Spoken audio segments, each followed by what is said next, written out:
don't have to kill nobody. Okay, You remember the shooting? Oh. You remember the shooting that happened at mall like 2 years ago? Kill nobody. Okay. Attempted murder. Didn't nobody get shot. Didn't nobody get shot, but the person I'm getting out of jail. Okay. Hello and welcome to Cognitions, Speaking the Unspeakable with JP. And Stacy D. I am JP Craddock. That is the one and only Stacy D Love, and we are broadcasting remotely here from KUAW Radio. Okay. Mr. Walker. Okay. One. Yes, I'm here. You're on. Okay. Because I missed that cue earlier. And we got to get back in that station. This remote broadcasting is ridiculous. Okay. Coming up on the show today, we have our question of the day, which is, why do some Black men only date white women? And is there a growing hatred among Black men towards Black women? If you all have any comments on our question of the day, you can send them to us via Facebook or YouTube. Stacy D will be reading those comments on the air. If you want to call maybe. Depending on the comment. Stacy D, she will pick and choose what comments she reads. Okay. It's the ones you not read that are probably the ones that would crack me up the most. All right. If you all want to call into the show, the number is 816-599-6893. That should be running across the top of your screen. Let's get to our check-in. Stacy D. Was there any leftover comments from, because last week we covered the different types of sex offenders. And so did you have anything else on that, Stacy D, before we roll on? None at all. Okay. Wasn't anything on the email or anything. Okay, well, let's get to the check-in. What's going on in your world, Stacy D? I think I want to change my name. Really? To what?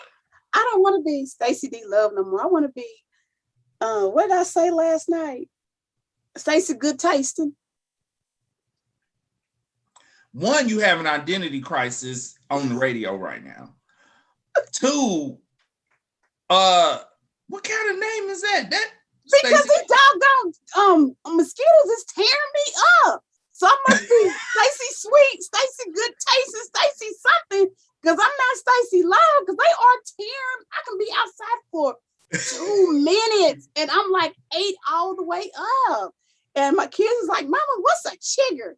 I'm like, hell, I don't know. That's what we used to call them when we was kids, chiggers, mosquitoes, or whatever. There are chiggers, but that's in the grass. That's in the grass. I'm on the patio. I have my little fire going, we just got a little fire thing, so I'm trying to enjoy, the fruits of my labor. Okay, the fruits of King's labor and real labor. He paid for it and he made it. So that was all his labor. Oh, that's good. Yeah. And chiggers are not gonna be on the patio though. Chiggers not gonna be on the patio. Is there a chigger expert out there? If I'm not mistaken, now mind you, I don't know what a chigger looks like. I don't know either, but we used to talk about the chiggers. Hey, Nadine. Nadine's watching. Where's my brother? Usually my brother on here. He's on disability. He ain't got nothing to do. Why you not on here watching me? Okay, what? Because he would know about the chiggers because they used to talk about chiggers.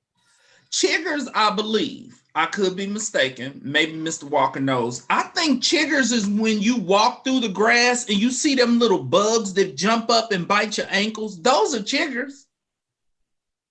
I don't know if they get on but listen, you mentioned and we had our grass sprayed. So I'm really mad. I should say the name of who came and sprayed my grass, but I should have known something was wrong with it, because I bonded his girlfriend out. So he gave me a real good deal on it. And I think he watered down the stuff. Don't make me come knock on your door and put your girlfriend back in jail. He watered down the bug repellent.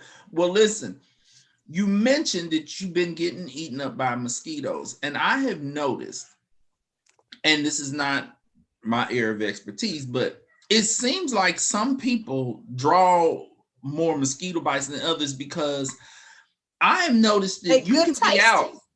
Well, some people will say they're getting ate up, and then other people who are right there are like, I'm not getting bit up. What? How are you not? How are you not getting beat up? And I'm ate all the way up. I mean, they're going all up my pants leg. It might be your perfume. No, because I like take a shower and then go outside. So I don't put no lotion on or none of that. You know, we just supposed to be chilling. You know, he's smoking his cigar. I'm drinking on some Kool-Aid. He drinking some vodka. And we just Kool-Aid. King says, do not let my queen drink. My queen cannot drink. She cannot drink. Leave her alone. Here, baby, here you go. He mix it up with grape and red. Stacy D. What? I ain't even heard the words Kool-Aid in about a decade. Like, oh, for real? You mean the little packets? Or you making Kool-Aid in a pitcher with a cup of sugar and all of that? Yeah, a few cups of sugar. Yes. Oh. Use 3 packets.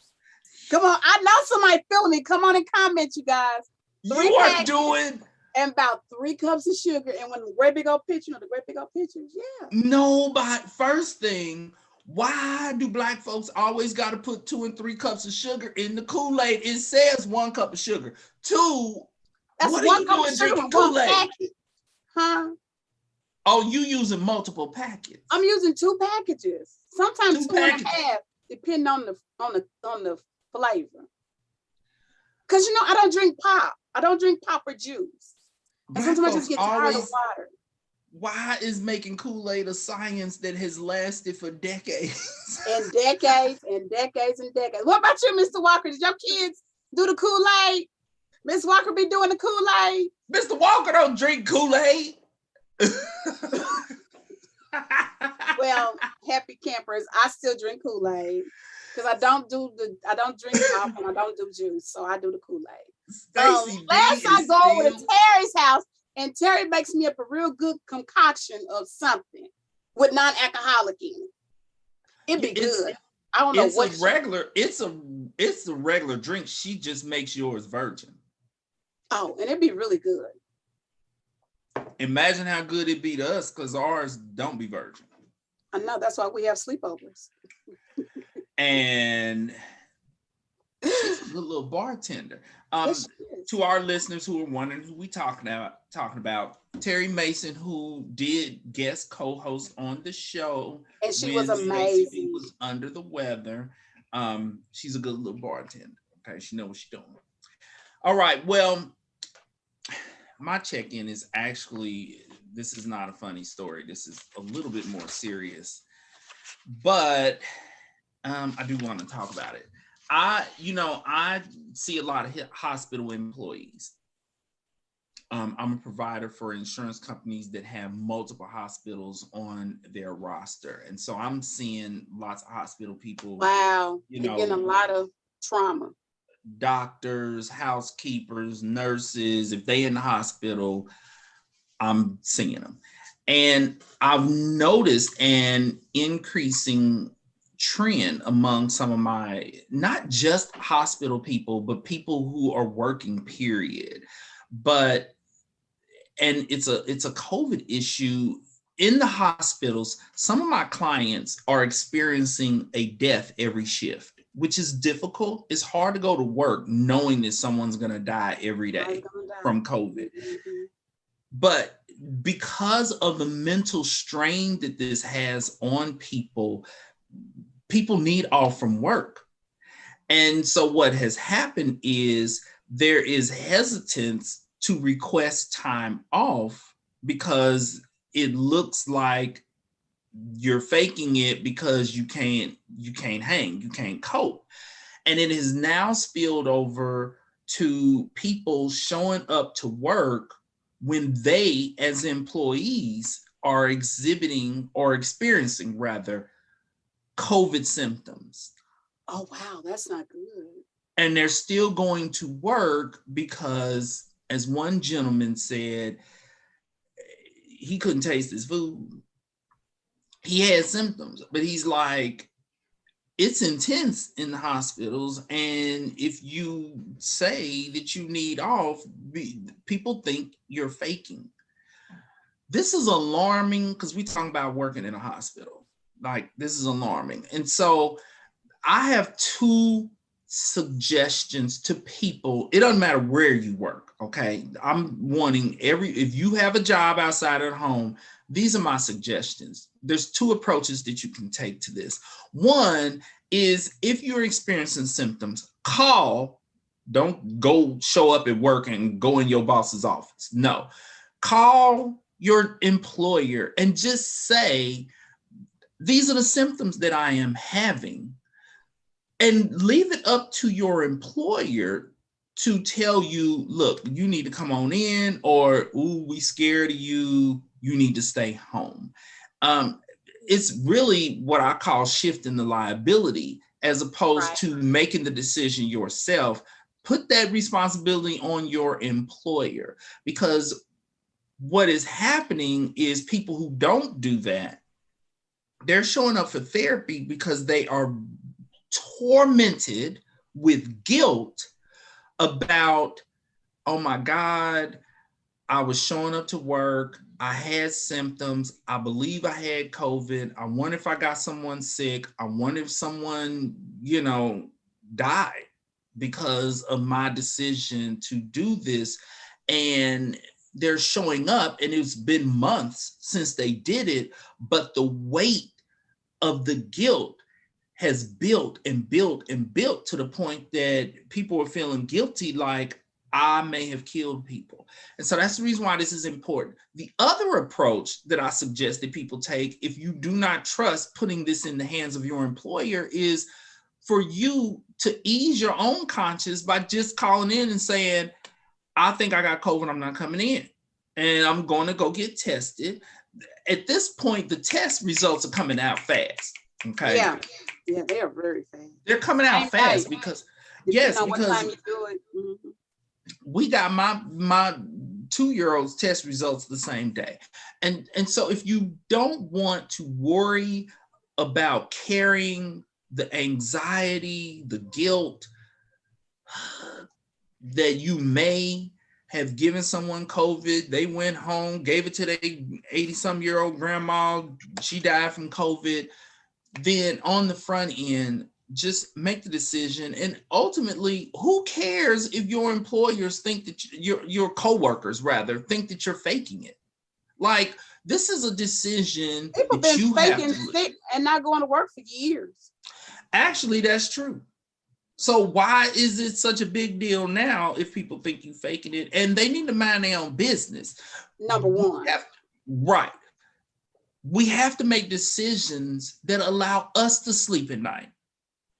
And so this is a bit of a situation, because one guy that I was seeing, he was so tormented with guilt that he came in wanting to be assessed to see if he needed to be institutionalized because he's so mentally ill that he was willing to go to work with COVID.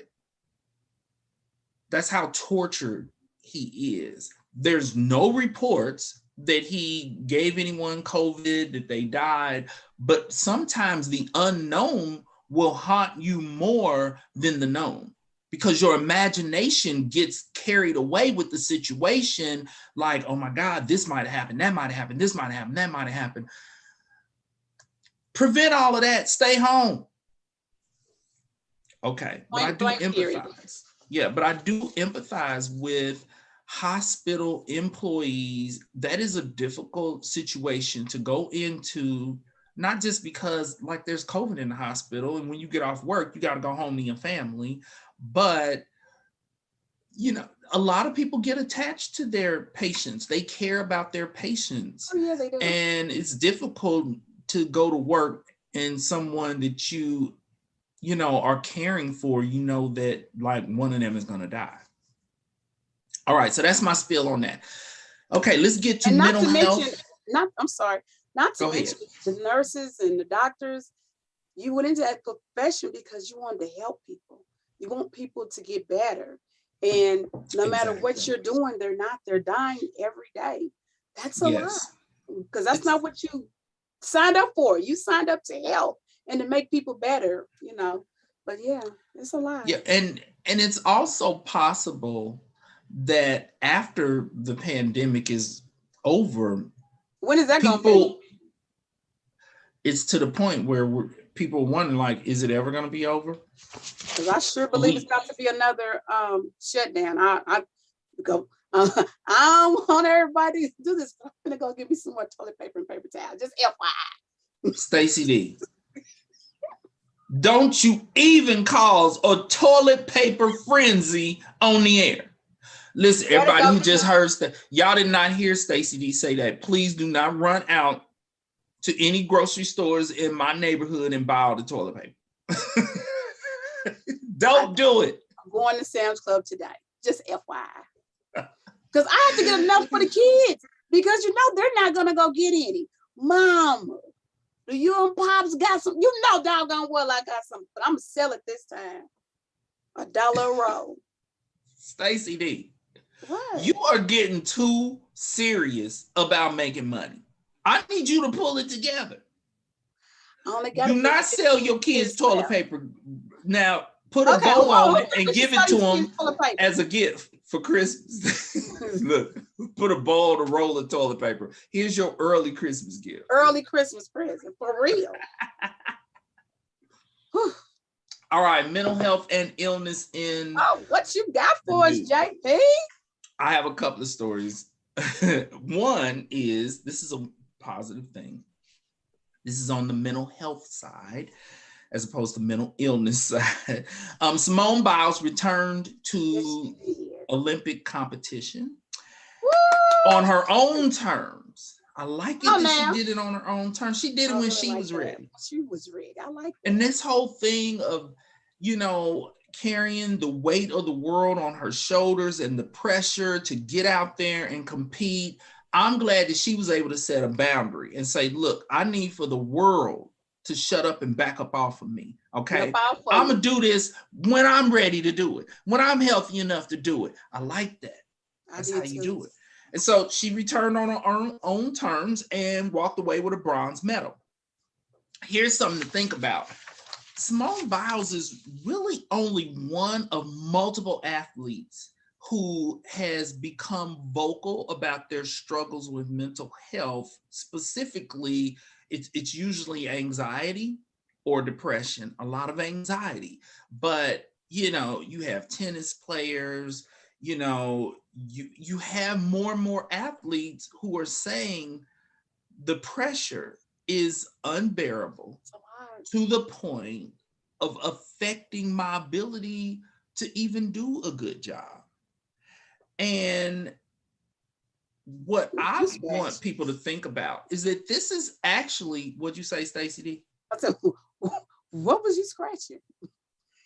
I'm scratching my head. I'm in deep thought. You better ask somebody. I'll be in deep thought, D. Okay. This is actually a reflection of what we are seeing in therapy. Every therapist I know has been overwhelmed with clients. Most are having to shut down, taking in new intakes because the anxiety and the depression for the past year and a half has been out of control. And so everyone is looking at these athletes, and some people are being negatively judgmental, but they are just lending a voice to what so many people are saying. I'm scheduling people like a month out, which does not, insurance companies are like, hey, you scheduled this person a month out? And I'm like, hey, find somebody else then. And they're not going to find somebody else who's getting them in any sooner. And so, you know, instead of looking negatively upon these athletes, they don't owe us anything. Don't owe us nothing. That's their career. And how would we like if we had somebody showing up at our job every day, pressuring us, telling us, you got to do this, you got to do that, you got to do this. Do not That's why we're self-employed. Exactly. And I'm just like, you wouldn't want somebody judging. That is their job. You wouldn't want somebody putting that pressure on you and putting the weight of the world on you for how you perform your job, but everybody thinks it's okay to put these athletes under that. And really, that's where the stress and the anxiety is coming from. If everyone would back up off of them and let them do their thing, it doesn't make sense that this young woman, 24 years old, should be in a position where she feels like she's carrying the weight of the world. She's the face of the Olympics. All these countries competing in the Olympics, and this one person is the face of the. When I heard that on the news, I was like, why are they calling this woman the face of the Olympics? That they gonna freak her out calling her the face of the Olympics. And it freaked her out. Okay, here's my next story. And Stacy D, I have a question before I get into this story. This next story. Stacy D, what are your thoughts on breastfeeding? You a fan, not a fan, you're for it, against it? What are your thoughts on breastfeeding? How about this? I ain't never thought about it. I mean, you got kids. And I was kicking it too much. Breastfeeding wasn't even in the equation. We better go get some Infamil with double iron.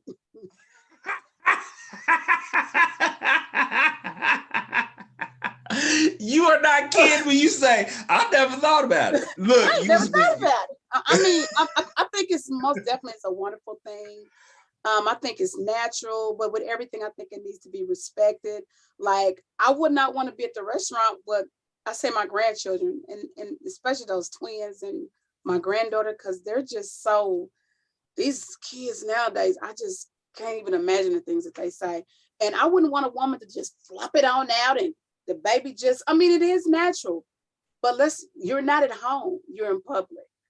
I think you should have a cover and do, if the baby's hungry, feed the baby. Just have a cover and do it like that. But just flipping it all out and the baby holding, I just think that's a little bit too much. Yeah. And that's my point about it. Well, I think most people in these modern times, they have a cover. I done seen one woman pop it out at the park. Well, and I have to admit, because I had a client who was breastfeeding. She came in for her session.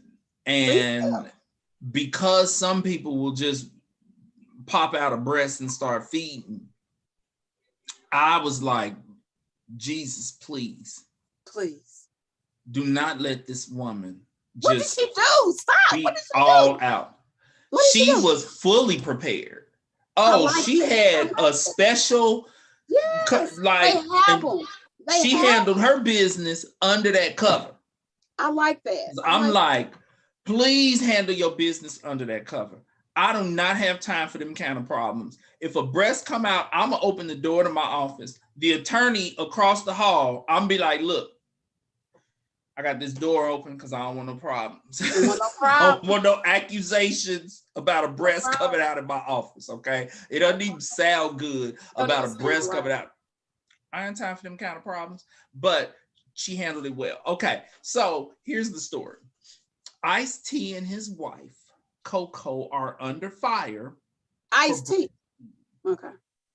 Ice-T, the rapper slash actor, yes, Ice-T.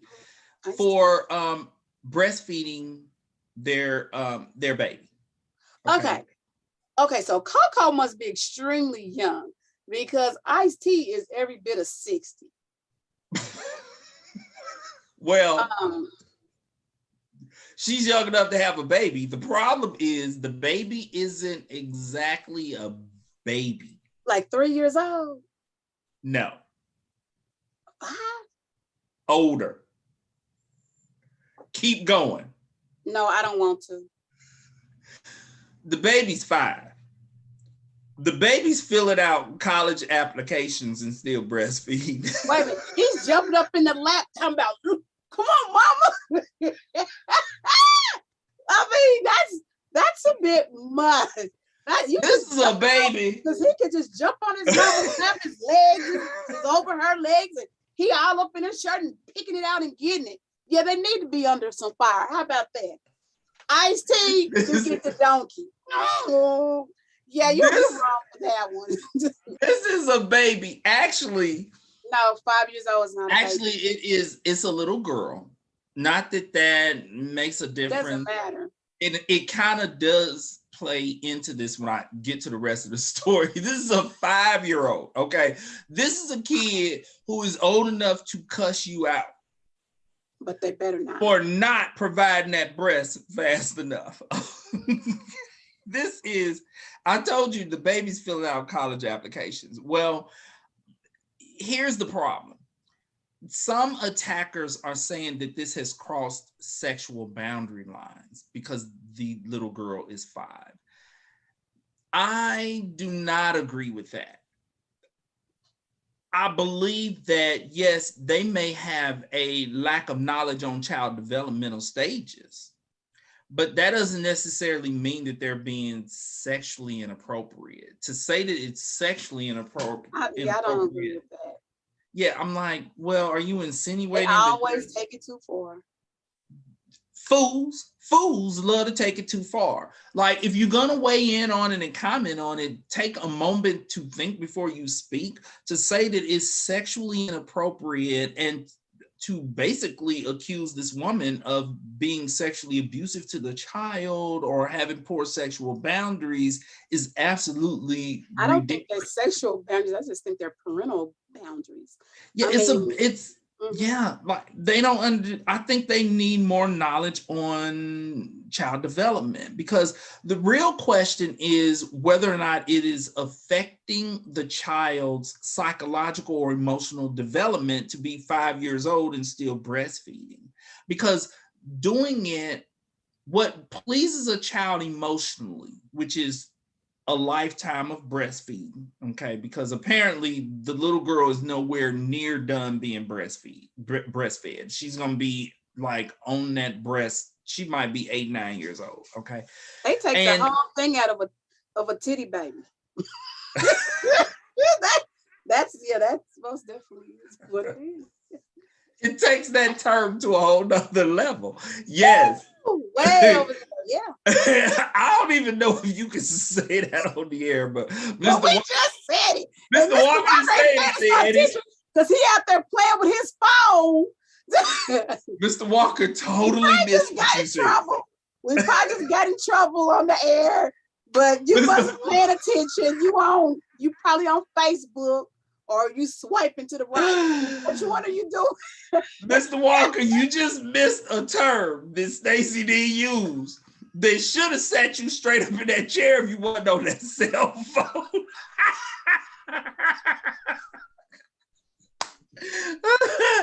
Oh, okay. Oh, my mouth, right? Oh my goodness. But you're right.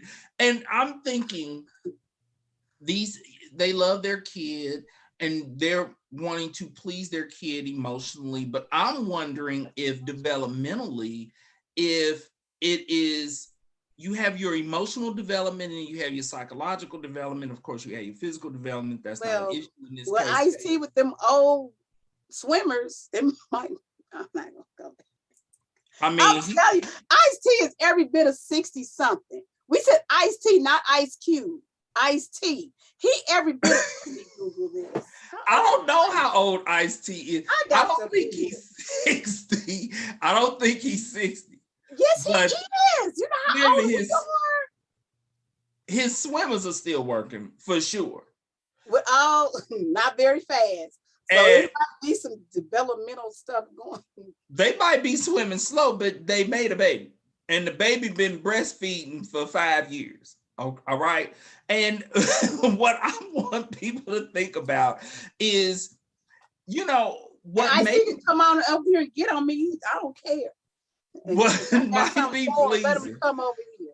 Oh, because He's 63 years old. Get out. He was born February. He's a Valentine baby. February the 16th, 1950, in Newark, New Jersey. Really? Wow. I told you he was in his 60s. I don't know why you playing.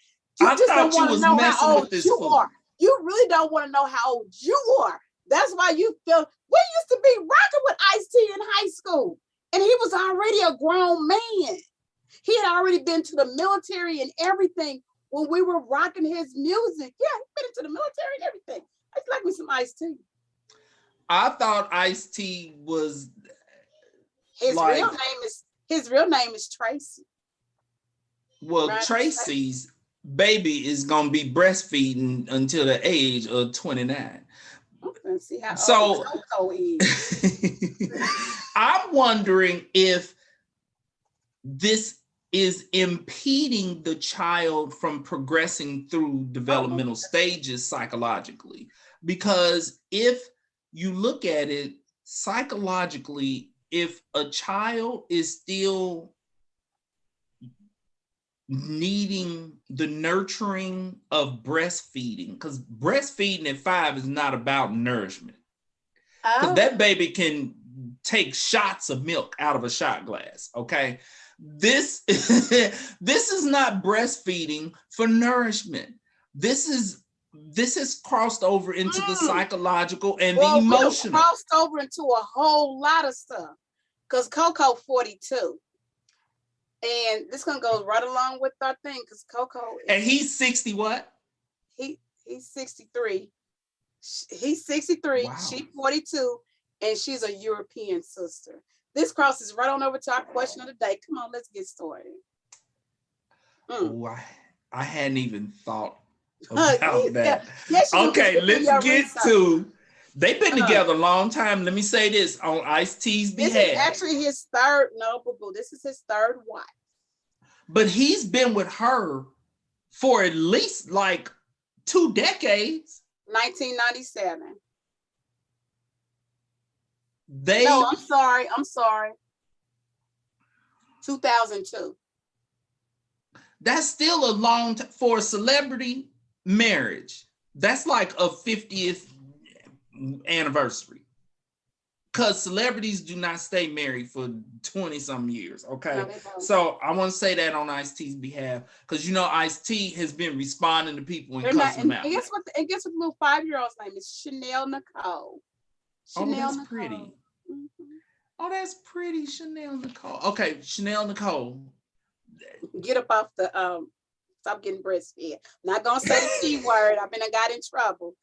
Mr. Walker sitting up paying attention now. Why would Mr. Walker think he can chill and be on his phone with Stacy D on the air anyway? You know I'm changing my name. Stacy D. Yes. You are not to be trusted. Mr. Walker, don't get on your phone because the D will say something and they'll shut this station down. Well, they gotta find us because we're not in our building. That's right. We ain't in the station, we in our crib. We're not in our building. Okay, let's get to the question of the day because I had not thought about it, but I guess it could relate to Ice-T. Why do some Black men only date white women? And is there a growing hatred among Black men towards Black women? We may not actually be able to cover both parts of this in one show. We might have to do a part 2. All right. Stacy D, you want to weigh in on this before I run down my list of possible responses? Well, why do some? I've been really thinking about this, and it's just not no one specific answer because I know several men who date outside their race, and I have even asked them a couple of times. A lot of times they say they just like what they like. You know, they fell in love with who they fell in love with. When I'm saying, hell, the way y'all mouths are, I was like, honey, as king, I don't talk back. I'm very submissive and humble. It was just they had a lot of feedback for me. So let's hear what because you know JP got You just covered 2. You just covered 2 of what I was gonna say. One, is it because some people just like what they like? And by this, I'm talking about the physical characteristics. Because there are some Black men who are like, I like what I like physically. I like the skin. Stop. One thing. Stop one thing. Every man I have ever dated, I was there first. What you think I was there first? You was a first Black woman? Mm-mm. They first Thicky Thin. Oh, what? You mean back from your thicky thick days? Yeah, I was there first. They never dated women that were thick. And they just like really like, I'm like, yeah, don't judge a book by its cover, boo-boo. Because you had something for them fools, didn't you, Stacy D? I know. But yeah, but a lot of men who I have dated, they was like, don't take it, because they didn't know how to take it, they didn't know how to bring it to the D. But they was like, this is the first thick, full-figured woman. And I was just like, oh, well, thank you. Now you know. Remember what I used to say? Once you go thick, you never go thin again. And so for Black men who are exclusively or who have a preference for white women, they probably feel the same way. Once you go white, you never go back. Shoot, like if you jump on some Stacy D Love, you ain't never going back to thinny thin because you want it thicky thick. I mean, you know, people like what they like. So that's one explanation when it comes to physical characteristics. Now, my next question is it because of some internal traits or cultural differences that has caused a preference towards white women, which goes into what you said about, you know, Black women, they say too much, they do too much, they too much of too much. And so let me say this, that is not me saying that that's my opinion. I'm saying that for those who feel that way, it is, you know, maybe there's some cultural differences. And when you think about it from that perspective, that does cause us to look at comparisons between white women and Black women and Asian women and all these different things. Indian ladies. I mean, all of my sisters are different shades of sisters, yes. Which I'm glad that you mentioned that, because how can you really do a comparison as if all women of color are the same? You can't group all women of color into the same box. You can't even group on a city block, every one of them Black women might be very different. And so it's unfair to say, you know, when it comes to internal traits and cultural differences, we basically end up dealing with stereotypes. Yes. For those Black men who are like, Black women are this and that and this and that, it's like, well, that's stereotypical. Now, what are some of the stereotypes? Well, some people feel like Black women are too difficult. Some people feel like Black women emasculate their men. Some people feel like Black women have too much damn mouth, that they are okay, Joe, you getting too happy with all your stuff. Don't make me have to call Nadine up in the room, because you, Mr. Walker, you see how he's like, with Black women and Black women, and keep on. You remember who you're married to. Black women gonna be mad at me. Hold on. Hold on. I already said these are not my views.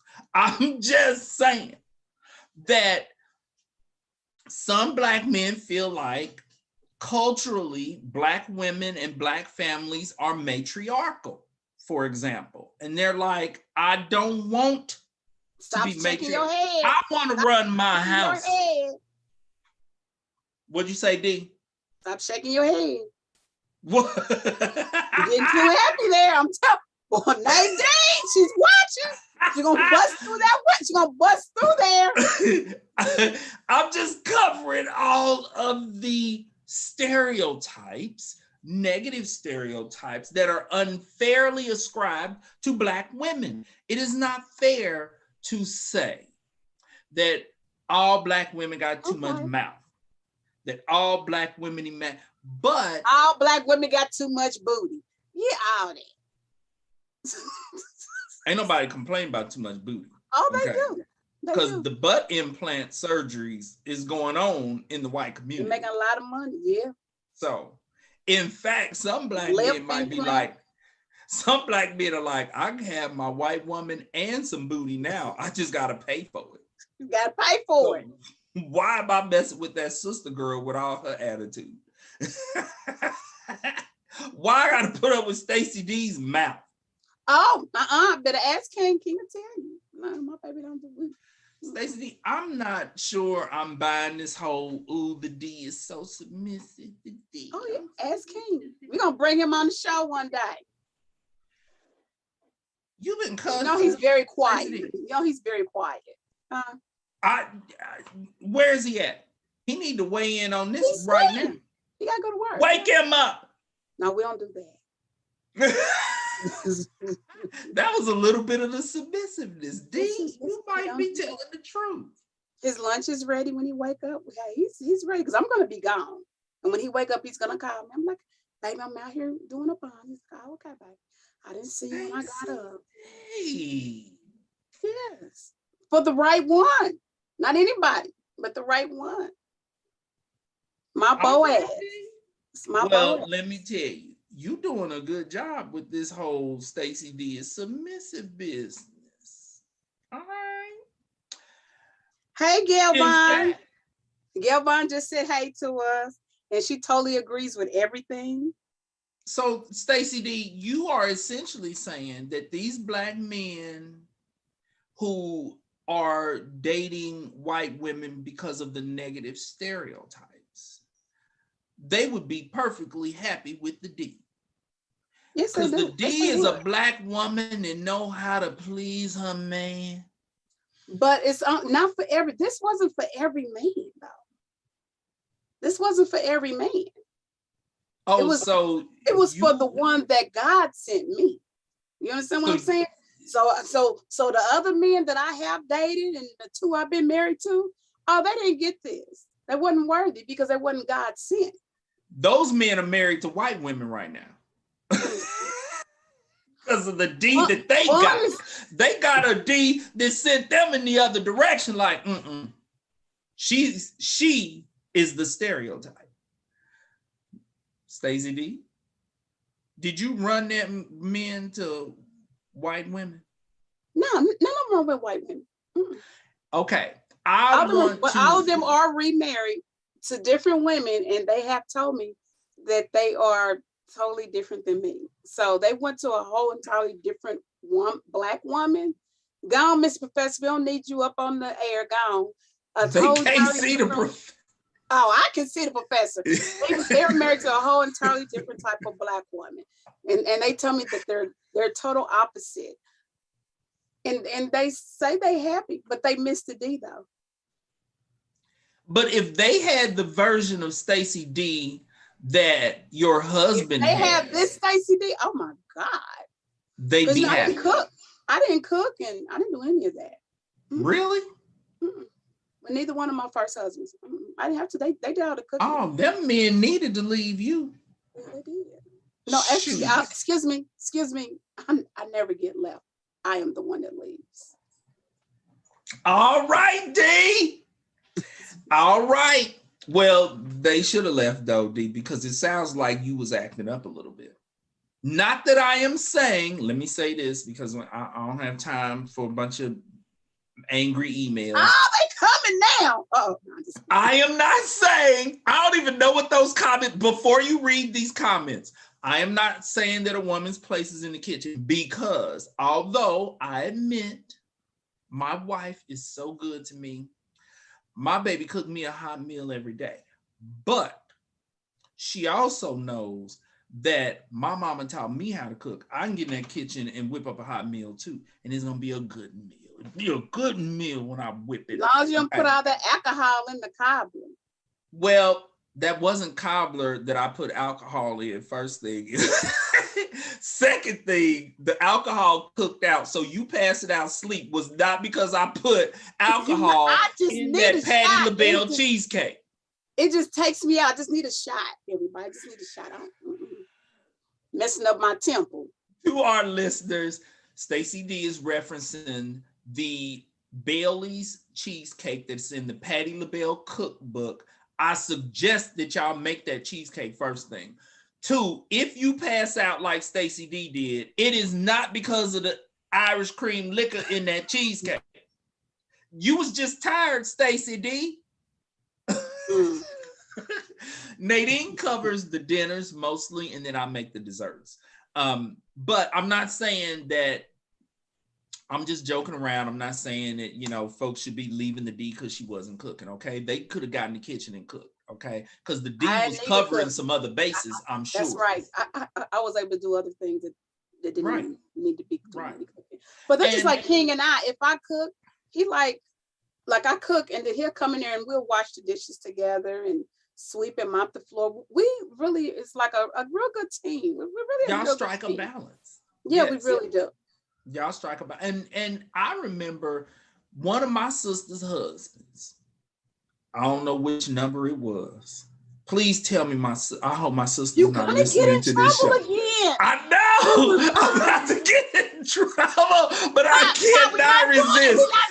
We already can't talk about Stephanie. And you know who else we can't talk about. No, she hasn't banned me from talking about her. That's why I'm about to talk about one of her husbands. No, she did tell you to stop talking about her family business. No, that was That was a friend of mine whose name. Oh, look, Gerald's scared. He won't even say the name. I ain't even saying a heifer's name. I'm not gonna say a heifer's name. My sister, on the other hand, has not banned me from talking about her. Now, one of my sister's husbands, I ain't gonna say how many husbands my sister done had. I will say I don't even know what number he was, but this was a wonderful guy. He's number something, I'm not gonna say. He cooked every day. And my sister is a good cook, and she cooked for a profession. And so it was wonderful for her to not have to come home after cooking all day, to not have to come home and cook, because she was a supervisor in at the hospital and in the kitchen. She didn't want to come home and cook every day. And so I do believe in modern times, some of these roles, these gender assigned traditional roles, we need to step back and take another look at that, but that's a whole nother show. That's a whole nother show. Okay, so give us some more reasons why they date outside the race. Historical, now it's time to go back in history, because back in the day, Black men who would stop dating Black women and who gravitated towards white women, it was because psychologically it was an escape from some of the weight and the history that our people carry, our history in America. Being with a Black woman was looked at as being a constant reminder of our struggles in America. Wow. And so a way of escaping, because some people said, well, is it self-hatred? Are these Black men exhibiting self-hatred by dating outside the race? A part of them is unhappy with their own Blackness. I'm not sure that that's the case. I know many people who are married to white women, and I know Black women who are married to white men. I don't think that they hate their own Blackness. But historically, it was said that, hey, psychologically, not on a conscious level, on a more subconscious level, meaning they may not have even been aware that it was an escape. Mm. And when you think about our history in America, I mean, it is something that I can understand a person wanting to escape from that. I just don't know how that escape looks in a marriage where you have married outside the race. What I am suspecting is there's not a whole lot of conversations over dinner about our plight in America and how difficult it is to be Black in America. You know, dating outside the race is a way of escaping from all of that and the weight of it. And so that's more of a historical look at it that may still apply. Okay. Here's something I want to say. There's also a negative stereotype that white women carry that, well, if you're not dating Black women because they have too strong of a personality or a dominant personality, then are you essentially saying that white women are passive and weak? And I don't think that it is fair to have that stereotype as well. And in thinking about it, most of the white women I know, and I'm not just talking about friends, I'm talking about clients, they do not fit that description of being passive. The times have changed. And remember we did the show on male victims of domestic violence? Well, one of the things that I did not talk about on that show is that a lot of the male victims that I have seen in therapy who are in domestically violent relationships, it is not at the hands of Black women. So this whole thing of, you know, white women being weak or passive, or if there are Black men out there who are gravitating towards white women because they think, well, she's gonna be a lot easier, that's not necessarily the case. And I saw a young guy. I remember seeing one guy, he was 18 to 19 years old, and he was in a long-term, you know, they ended up being together for years, but that white woman was abusive. Like, she had control of him psychologically, emotionally, and physically. And so I don't think it's fair to say that all white women are weak. It's not fair to say that all Black women are at the opposite extreme. The truth of the matter is, regardless of the race of a person, you're going to have extremes in any race. You're going to have white women who are passive and white women who are at the opposite extreme and dominant and that whole thing. You're going to have Black women who are at opposite extremes. Some may be passive, and then others who may be dominant. We have to remove this whole, you know, this race of women or this culture is like this and this race is like that. That's ridiculous. It has more to do with life experiences and upbringing, whether or not a person is going to end up with a dominant personality, a passive personality, passive submissive, or landing in the middle. So, with the exception of those men who it's about their physical attraction to white women, because for those men, I actually feel like, don't hate those men, they like what they like. If they want a certain complexion, they want that complexion. If they want a certain weight, they want that weight. If they want a certain height, they want that height. Like, they like what they like. This is only an issue when it comes to the stereotypes and thinking you're getting away from this negative stereotype or that negative stereotype by dating a woman of this race or that race. Okay, what are the comments, Stacy D? Actually, none. Okay, so nobody's mad at JB. No one's upset. No one's upset with you or anything. And do you know also what I see about that with a lot of Black men? And this was actually my adoptive father. When I asked him, I was like about 8 or 9 when he left my mom, but he adopted me. I'm his oldest child. And I asked him, why did he date white women? And you know what he told me? It just sticks in my mind. And mind you, I was 7 or 8 years old. He was said, because they have always been off limits, and now I can have my plenty.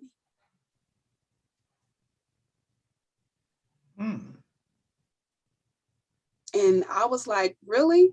And he had about 700 kids, or like 100 of them. So he had his plenty. That's interesting, because we did not cover that. It's cracking. Mr. Walker's, why is Mr. Walker cracking up? Mr. Walker, they've been off limits. They have been off limits, and now that plays into some of the racism in this country around and what has happened to Black men in the past. If they even look at a white woman, it still does, because once again, we only got a couple of minutes, but by me being a bondsman, I see so much domestic violence, and it's always at the hands of interracial couples with a Black man and a white woman. He will have a $10,000 bond. This is his first time with house arrest, which I can have a white on white couple with a $1,500 bond first time. Yeah, it still goes on. It still goes on. I see it every day. So the consequences in our legal system are heavier for Black men who are dating white women. And something that Black men have said to me is that when they are in public and they have an argument with their spouse, their white spouse in public, the police is getting called. They get extremely nervous. And one gentleman, he just had to have a conversation with his wife, and he's like, listen, this that we doing in public, you are gonna get me killed. And she was kind of oblivious to it because she was just mad, like, I'm cussing you out right now. And he's like, can you wait and cuss me out at home, because I'm wanting to cuss too, and they will show up and kill me. Yes, it's real. And he also noticed that when they have arguments in public, that it gets a lot of attention, not just from law, just people in general are like, what that Black man doing hollering at that white woman? Exactly. And they're calling 911. Exactly. Because that's what happens with most of the domestic violence. They're not even fighting. They might live in an apartment building and they're hollering at one another, and the neighbors are calling. So it's not even the spouse that is calling, it's the neighbors, because they know it isn't. So this is society's way of saying that your dad's comment about, and I know we got to wrap it up, but his comment that they were off limits, according to society, they still are. They still are. Wow. Try it if you want to. Yeah, well, that's our show for today. This was good, even though it might not be on the air because I said that T word. No, Mr. Walker missed it. Thank you, everyone, for joining us today. And remember, worry about nothing and pray about everything. Thank you, and God bless. Bye-bye. Bye-bye now.